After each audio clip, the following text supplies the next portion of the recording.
Hello friends, நம்ம இன்றைக்கி என்ன வீடியோ பார்க்க போகிறோன்னா ஒரு ஹெல்த்தியான ஸ்நாக்ஸ் ரெசிபி தான் பார்க்க போகிறோம்.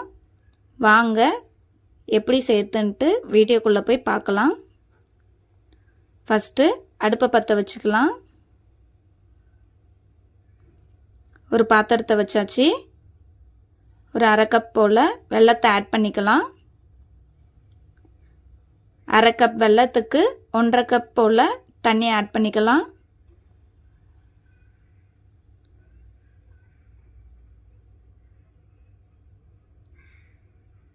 ஒரே கப்பில் எடுங்க மெஷர்மெண்ட்டு, அப்போ தான் கரெக்டாக இருக்கும்.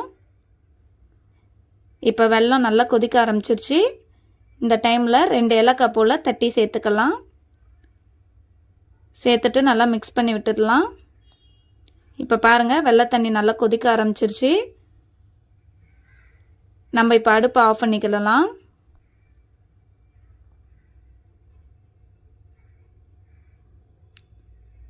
இப்போ அடுப்பை ஆன் பண்ணிக்கலாம். ஒரு கடாயை வச்சிடலாம். கடாய் சூடாகட்டும்.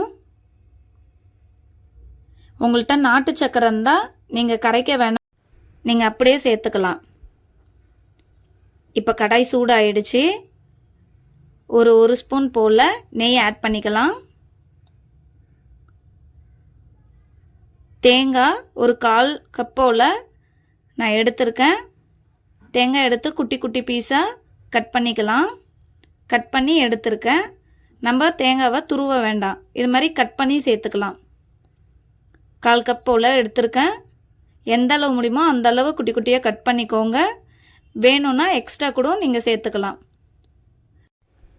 நெய்யில் நல்லா இந்த தேங்காவை நம்ம வறுத்து எடுத்துக்க போகிறோம். பாருங்க, நல்லா வறுபட்டுருச்சு.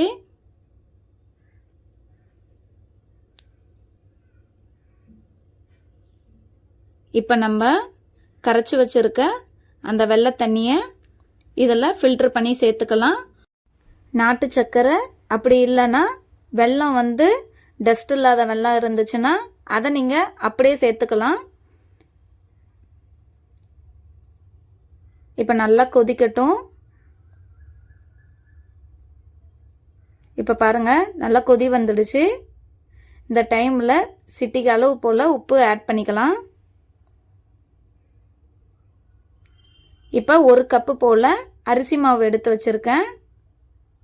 அதை இதில் சேர்த்துக்க வேண்டியதுதான். சேர்த்துட்டு கைவிடாமல் அடுப்பை சிம்மில் வச்சு நல்லா மிக்ஸ் பண்ணிக்க வேண்டியதுதான்.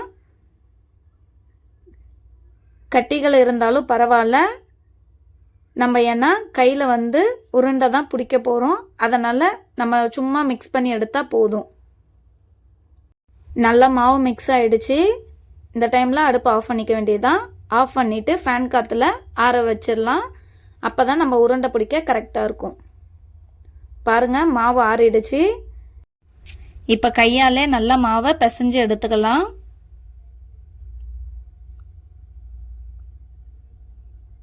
பாருங்கள், நல்லா பிசைஞ்சாச்சு. இப்போ இதுலேருந்து கொஞ்சம் மாவு போல் எடுத்து நமக்கு தேவையான அளவு உருண்டை பிடிச்சிக்கலாம். 2 கையிலையும் நெய் தடவிக்கோங்க, இல்லைன்னா எண்ணெய் தடவிக்கோங்க.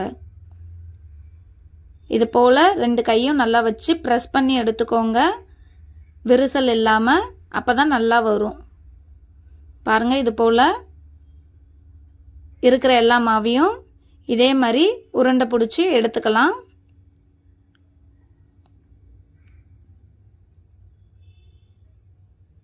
இப்போ எல்லா மாவும் உருண்டை பிடிச்சாச்சு.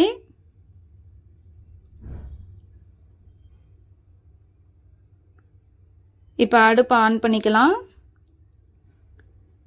இப்போ இட்லி பாத்திரத்தை வச்சிடலாம். இட்லி பாத்திரத்தில் நீங்கள் எண்ணெய் வேணாலும் நெய் வேணாலும் தடவி எடுத்துக்கோங்க. இப்போ தண்ணி கொதிக்க ஆரம்பிச்சிடுச்சு. இந்த டைமில் நம்ம பிடிச்சி வச்சுருக்க அந்த உருண்டைங்களை இந்த இட்லி பாத்திரத்தில் வச்சிட வேண்டியதுதான். எல்லா உருண்டைகளையும் வச்சாச்சு. இப்போ நம்ம இந்த இட்லி பாத்திரத்தை மூடி ஒரு 15 நிமிஷம் போல் வேக வச்சு எடுத்துக்க வேண்டியது தான். பாருங்கள் 15 நிமிஷம் ஆயிடுச்சு. எப்படி ஆவி பறக்க நல்லா இருக்கு பாருங்க.